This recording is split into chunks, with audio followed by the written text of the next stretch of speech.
क्या राजस्थान की सियासत में अब कोई बड़ा उलटफेर होने जा रहा है? और क्या भजनलाल शर्मा की छुट्टी की तैयारी अब बीजेपी ने कर ली है? लेकिन अगला सीएम वसुंधरा या फिर मीना, आखिर कौन हो सकता है? आइए चलिए इस पर विस्तार से बात करते हैं। राजस्थान की हवा की अगर बात करें तो इन दिनों सिर्फ गर्म नहीं बल्कि झुलसने लगी है और उसकी तपिश सबसे पहले मुख्यमंत्री भजनलाल शर्मा की कुर्सी पर महसूस हो रही है। भजनलाल हटाओ, राजस्थान बचाओ।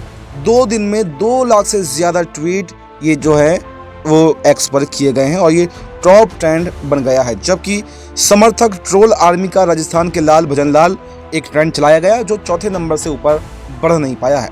ये अकेला ट्रेंड नहीं है, युवाओं की उसी घुमड़ती नाराजगी का डिजिटल विस्फोट है जिसे सरकार ने एसआई भर्ती, RAS मेंस टालने की मांग और पेपर लीक घोटालों पर महीनों तक बहरे कानों से सुना था। अभ्यर्थियों की भूख हड़ताल पर भाजपा प्रदेश अध्यक्ष मदन राठौड़ ने गारंटी तो दे दी थी पर तारीख आगे नहीं बढ़ाई गई। बाद में बोले कि धरने पर गया ही नहीं था। ये बेहयाई आज सत्ता की सबसे बड़ी दुश्मन बन चुकी है। मजेदार और शर्मनाक बात तो यह है कि भजनलाल के खिलाफ पुतले उन्हीं की पार्टी की छात्र शाखा ABVP ने भी अब फूंकने शुरू कर दिए हैं। भीतर खाने असंतोष इतना बढ़ गया है कि जयपुर का आक्रोश सीधे दिल्ली दरबार तक अब भड़क गया है। हाईकोर्ट में सरकार ने हलफनामा देकर साफ किया है कि SI भर्ती परीक्षा रद्द नहीं होगी और उसी शाम ट्विटर पर एक ज्वालामुखी भी फूट पड़ा। पार्टी रणनीतिकार अब डैमेज कंट्रोल की जुगत में लग गए हैं, लेकिन सवाल यह है कि भर्ती रद्द करने से ज्यादा मुश्किल युवाओं के भरोसे की राख उठाना होगा। उधर भाजपा के भीतर चल रहा दूसरा ड्रामा किसी महाभारत से कम नहीं है। दिल्ली हेडक्वार्टर को एक ऐसा चेहरा चाहिए जो भीड़ में जन आधार भी लाए और सड़क पर संघर्ष का क्रेडिट भी ले।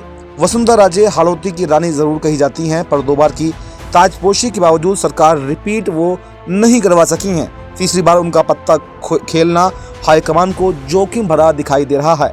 वहीं दूसरी तरफ डॉक्टर किरोड़ीलाल मीना हैं, जिन्हें जनता बाबा की रोड़ी कहकर अपने मन से पूछती है। यही वो मंत्री हैं जो अपनी ही सरकार के खिलाफ नकली खाद बीज माफिया पर छापे मार रहे हैं और पेपर लीक पर सड़कों पर उतरते हुए दिखाई दिए हैं और पूर्वी राजस्थान की 40 से 50 सीटों का राजनीतिक मौसम पलट सकते हैं। यही इलाका हर चुनाव में सरकार बनाता और बिगाड़ता है और पिछली बार लोगों ने वोट इसलिए भाजपा को दिया था कि शायद मीणा साहब सीएम बनेंगे।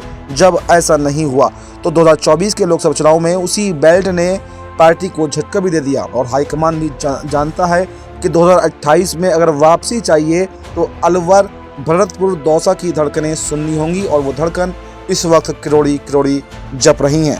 तो ऐसे में ये देखना काफ़ी दिलचस्प होने वाला है कि आखिर बीजेपी आला कमान क्या वसुंधरा राजे पर भरोसा जताता है या किरोड़ीलाल मीना को कमान सौंपता है या फिर कोई नया चेहरा भी एक बार फिर से वो राजस्थान की राजनीति में लाता हुआ दिखाई देगा। फिलहाल इस रिपोर्ट में इतना ही। इस पर आपकी क्या राय है? आपकी जो भी राय हो वो कमेंट बॉक्स में ज़रूर दें और हमें दीजिए इजाज़त। नमस्कार।